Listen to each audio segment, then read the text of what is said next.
వెళ్ళిపోతున్నావా మావా? సర్లేరా, క్యాలెండర్లు అన్నాక కొత్త సంవత్సరాలు వస్తా ఉంటాయి, పాత సంవత్సరాలు పోతా ఉంటాయి.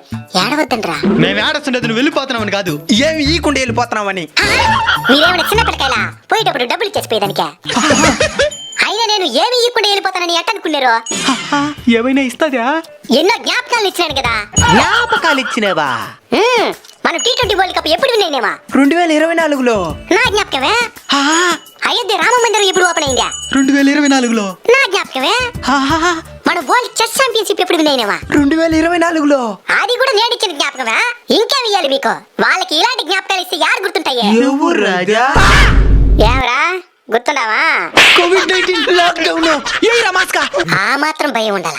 సరేరా, జరిగింది ఏదో జరిగిపోయిందే. ఇక మీదట మన భవిష్యత్తు మీద శ్రద్ధ పెడదాం అనుకున్నా. అడు తిరిగి నా మీదగా వస్తాడు అనుకున్నా. బాగుంటావా మావా? బాగుంటాను బా. మీరెట్టుండారా? నువ్వు దయ చూపిస్తే బాగుంటావు మావా. నేను దయ చూపించేది ఏముండదు. పనికొచ్చే పనులు చేస్తే ప్రయోజకులు పోతారా, పనికి మారే పనులు చేస్తే పనులు రాల్చుకోపోతారా?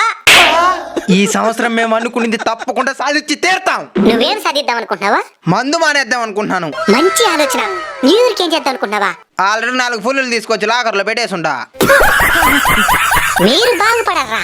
ఎప్పుడైనా సరే జీవితంలో ఎవరైతే ముందు కష్టపడతారో వాళ్ళ చివరిలో తప్పకుండా సుఖాన్ని చూస్తారు. సరే మామా.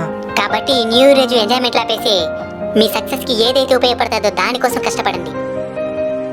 ఒకసారి మీరు విజయాన్ని సాధిస్తే ఆ తర్వాత ప్రతిరోజు ఎంజాయ్ చేయొచ్చు. ఎప్పుడు గడిచిన సంవత్సరాలు మీకు జ్ఞాపకాలు ఇవ్వడం కాదు, ఒక్కసారైనా మీ విజయాన్ని మాకు జ్ఞాపకంగా ఇవ్వండి. సాధిస్తారా? ప్రయత్నిస్తాం. గట్టిగా ప్రయత్నించండి. జై హింద్. జై హింద్.